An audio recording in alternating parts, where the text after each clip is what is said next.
5 முறை IPL கோப்பையை வென்ற சென்னை சூப்பர் கிங்ஸ் தற்போது 2025 சீசனில் முதல் அணியாக லீக் சுற்றோடு வெளியேறியது.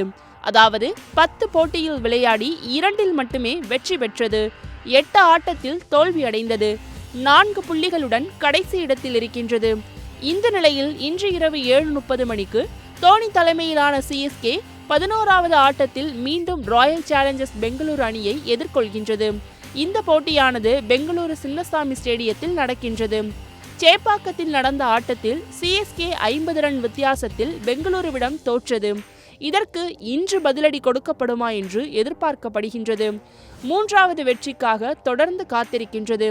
BBKSக்கு எதிரான ஆட்டத்தில் சென்னை கடும் போராட்டத்திற்கு பிறகு தோற்றது.